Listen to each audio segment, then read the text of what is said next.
بسم الله الرحمن الرحيم. الحمد لله رب العالمين والعاقبة للمتقين، والصلاة والسلام على أشرف الأنبياء والمرسلين سيدنا محمد وعلى آله وصحبه أجمعين. بینندگان عزیز و محترم، السلام علیکم و رحمت الله و برکاته. با مباحث ایمانی در خدمتتان می باشم، با مباحثی که با ایمان به اونها و با توسل به اونها ایمان نزد هر کدام از ما به عنوان یک مسلمان افزایش می‌دهد. بنا به فرموده الله ذوالجلال لیزدادوا ایمانا مع ایمانهم، هر چقدر که یک فرد مسلمان حلال و حرام رعایت کند و فرامین الله ذوالجلال و پیغمبرش رعایت کند، اینجاست که خودش روز به روز به الله ذوالجلال به خالقش نزدیکتر می کند. هر چقدر که یک فرد مؤمن تکالیف شرعی انجام دهد، ایمان نزد او افزایش می یابد. پس توجه فرمایید که با رعایت خوبی ها، زیبایی ها و پاکی ها و حلال، این فرد مؤمن به ایمان خودش می افزاید و با مرتکب شدن خلاف های شرعی، ناپاکی ها و رو آوردن به گناهان، اینجاست که ایمان نزد یک فرد مؤمن کاسته می شود. پس توجه فرمایید که ایمان نزد فرد مؤمن کم و زیاد می شود. کم و زیاد بودن این ایمان به دست خود فرد مؤمن می باشد. هر چقدر که این فرد مؤمن الله ذوالجلال در نظر داشته باشد، در قلبش جا داشته باشد و قولا و عملا ایمان داشته باشد و تکالیف شرعی عملا انجام دهد، مسلم است که ایمانش روز به روز، ساعت به ساعت، دقیقه به دقیقه و ثانیه به ثانیه افزایش می‌یابد و اینجاست که لیزدادوا ایمانا مع ایمانهم ثابت می شود. در مقابل چنان که تکالیف شرعی انجام داده نشود و یا با کسالت و سستی ادا شود، قرآنی تلاوت نشود، حلال و حرامی رعایت نشود، اینجاست که این مؤمن خودش در یک دایره محصور کرده است، قرار داده است که متاسفانه شیطان، ابلیس بر او چیره می شود و دچار وسوسه و سردرگمی می شود و اینجاست که ایمان نزد این فرد مؤمن کاسته می شود و در نهایت کمرنگ و بیرنگ می شود. اما هر چقدر که این انسان مؤمن به تلاوت قرآن کریم و به دیگر تکالیف شرعی از جمله ارکان پنجگانه اسلام و رو آوردن به مستحباتی که در شریعت اسلامی عنوان شده، چه در جانب نماز و چه در جانب روزه و چه در جانب دیگر عبادات، اینجاست که این فرد مؤمن خودش را به ایمان مسلح می کند و روز به روز ایمانش قوی تر می شود. یکی از موارد مهمی که یک فرد مؤمن می تواند ایمان نزد خودش تقویت کند و بیفزاید، ایمانش به اون معجزاتی که برای رسول الله علیه الصلاة والسلام اتفاق افتاده است.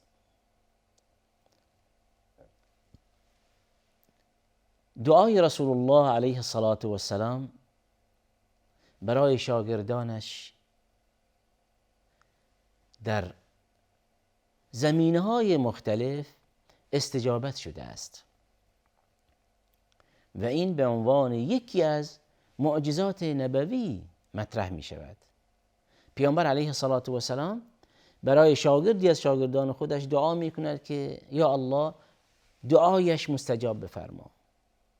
در نشست‌های گذشته بحثی داشتیم در مورد صحابی بزرگوار و جلیل القدر به نام سعد ابن ابی وقاص رضی الله عنه که پیامبر علیه السلام برای او دعا فرمودند که یا الله دعای سعد استجابت بفرما و چنین شد که سعد بن ابی وقاص به یک فرد مستجاب الدعوه درآمد. مشهور و معروف است که زمانی که سعد بن ابی وقاص به عنوان والی بر شهر کوفه بود، بر عراق بود، تعدادی از افرادی که در واقع با سعد بن ابی وقاص رضی الله عنه مخالف بودند و این افراد هنوز در واقع ایمان در قلب اونها مستقر نشده بود. اینها شاکی سعد بن وقاص به خلیفه به عمر بن الخطاب که خلیفه مسلمین می باشند شدند. شکایت کردند که این سعد بن وقاص عدالت در مورد ما اجرا نمی کند و یا اینکه حتی در واقع در ادای نمازش در پیش نمازی چه اشکالاتی هم دارد و الی آخره.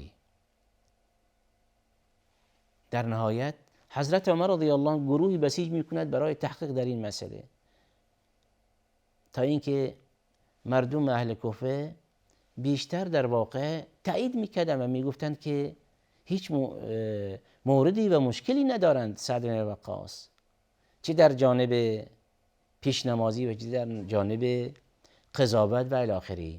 اما در نهایت یک شخصی شاکی بود و به دروغ در واقع مسائلی به سعد بن وقاص نسبت دادند. در نهایت سعد در اینجا رضی الله عنه دعا فرمودند گفت خدایا اگر این شخص دروغ میگوید عمرش طولانی کن تا اینکه با همین عمر طولانی مرتکب معصیت شود و خلافکار شود. و همین دعای سعد در مورد این شخص که به زور و به دروغ بر علیه سعد بن وقاص رضی الله عنه گواهی داده بود ثابت شد و دعایش مستجاب شد و این شخص بعد با اینکه عمر طولانی داشته و رو آورده به مسائل غیر اخلاقی و خودش اقرار میکند که بله دعای سعد در مورد من استجابت شد. توجه فرمایید این یکی از مواردی است که در مورد دعای پیامبر علیه السلام که در مورد شاگردان خودش استجابت شده است. در اینجا روایت دیگری داریم در مورد شاگرد ممتاز دیگر رسول الله علیه السلام به نام عبدالرحمن بن عوف رضی الله عنه. باز هم رسول الله علیه السلام برای همین شاگرد ممتاز خودش دعا می‌فرمایند. در حق او دعایی داشتند و به برکت این دعا عبدالرحمن بن عوف در زندگیش موفق شده است. در جانب مادی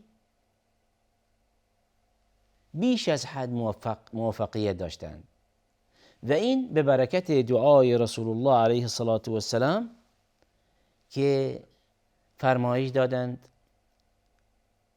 بارک الله لک. دعای رسول الله علیه السلام برای شاگردش عبدالرحمن بن عوف رضی الله عنه این بود که بارک الله لک، دعای برکت برای او داشتند و همین دعای برکت که از جانب رسول الله علیه السلام صادر شده در درگاه باری تعالی پذیرفته می شود و دعای پیامبر در مورد شاگردش استجابت می شود و تحقق می یابد. روایتی داریم که انس رضی الله عنه راوی اون می باشند. حال توجه بفرمایید در این روایت انس شاگرد پیامبر علیه الصلاة و السلام و به عنوان یک صحابی از سرور خودش رسول الله علیه الصلاة و السلام روایت می کند. مشاهدات عینی خودش برای نسل‌های بعدی از جمله نسل خودمون بازگو می کند. میگوید که من این امر رو مشاهده نمودم، با چشم خودم دیدم، با گوش خودم شنیدم که پیامبر علیه الصلاة و السلام در واقع برای عبدالرحمن ابن عوف چنین فرمایش دادند. حال توجه فرمایید که یک صحابی از سرور خودش آنچه که شنیده روایت میکنه در مورد همکار خودش. در روایت چنین آمده است که عن انس رضی الله عنه ان رسول الله صلی الله علیه و سلم قال لعبد الرحمن بن عوف. در این روایت انس رضی الله عنه روایت میکند که پیامبر علیه الصلاة و السلام برای عبدالرحمن بن عوف چنین فرمایش دادند. قال لعبد الرحمن بن عوف بارك الله لك. بارك الله لك یعنی اینکه الله برکت در مالت و جانت بیندازد. بارك الله لك دعایی است از جانب رسول الله علیه الصلاة و السلام برای عبدالرحمن بن عوف. اینجاست که در این روایت قال عبدالرحمن بن عوف الان پس از این که رسول الله علیه الصلاة و السلام برای او دعا می فرمایند چنین می گوید و این در واقع با توجه به ایمان راسخ و جازمی که صحابه رضی الله عنهم جمیعا چه به پیامبرشان علیه الصلاة و السلام داشتند، ایمان راسخی داشتند و به این معتقد بودند که هرچه که رسول الله علیه الصلاة و السلام فرمایش میدادند استجابت میشد. از این بابت که صحابه رضی الله عنهم مستحق دریافت طلا، مدال و اکرام از جانب پروردگارشان شدند. این ایمان و این فداکاری و این ایثار و این اخلاص صحابه نسبت به پیغمبرشان علیه الصلاة و السلام در نتیجه این که الله ذوالجلال از اونها اعلام رضایت و خوشنودی می کند، به اونها اکرام می بخشد، مدال می دهد. بیهوده نیست که الله ذوالجلال در چندین آیه در مورد صحابه پیامبرش، در مورد شاگردان پیغمبرش اعلام رضایت بفرمایند. رضی الله عنهم و رضوا عنه. در آیات زیادی به خوبی از این نسل یاد می شود. در قرآن کریم چه چیزی باعث شده که الله ذوالجلال این نسل یعنی شاگردان پیامبر علیه الصلاة و السلام لایق بداند و در مورد اونها آیاتی اختصاص دهد. والسابقون الأولون من المهاجرين والأنصار والذين اتبعوهم بإحسان رضي الله عنهم ورضوا عنه. توجه فرمایید چه کسانی همراه پیامبر علیه الصلاة و السلام بودند؟ مهاجرین و انصارند. یک گروهی به نام انصار که اهل مدینه می باشند و یک گروهی به نام مهاجرین که از مکه به مدینه مهاجرت فرمودند. به این دو گروه مهاجر و انصار گفته می شود. اینها افرادی بودند که با پیامبر علیه الصلاة و السلام نشست و برخاست داشتند. اینها افرادی بودند که در رکاب پیامبر علیه السلام بودند. اینها افرادی بودند که از همان ابتدای رسالت پیامبر علیه السلام یکی پس از دیگری به دین اسلام مشرف شدند و همینها بودند که در مدت 23 سال تمام بر علیه مشرکین شمشیر زدند. همینها بودند که بعد از رحلت پیامبر علیه السلام پرچمدار اسلام بودند. اسلام که همان قرآن و سنت بدون اینکه فرق و تفاوتی قرار دهند بین این دو وحی، اسلام به نقاط مختلف دنیا گسترش دادند، انتشار دادند، پخش کردند و بعد از همین گروه مهاجرین و انصار که در آیات زیادی در قرآن کریم به اونها اشاره شده، یک گروهی والذین اتبعوهم باحسان، گروهی که به خوبی به نیکی از اینها تبعیت کردند. حال این آیه کریمه شامل من و شما برادر و خواهر مسلمان می شود.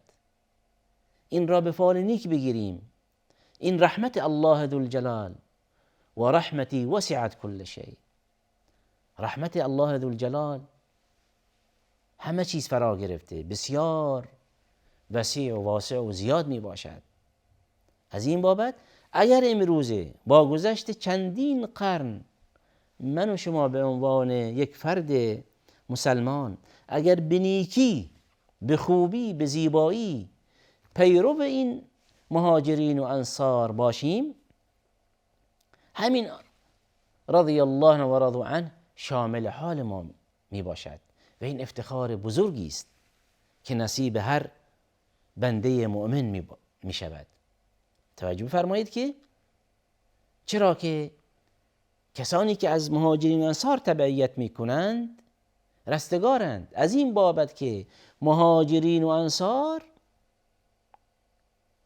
سراپا در خدمت اسلام بودند و عملا و قولا فرامین الله ذوالجلال در قرآن کریم و فرامین پیامبرش علیه السلام در سنت پاک نبوی انجام دادند. و اینجاست که هر کسی که از این گروه مهاجرین و انصار تبعیت کند و به اونها درود بفرستد، این است که این انسان خوشبخت و رستگاری خواهد بود. و آخر دعوانا ان الحمد لله رب العالمین.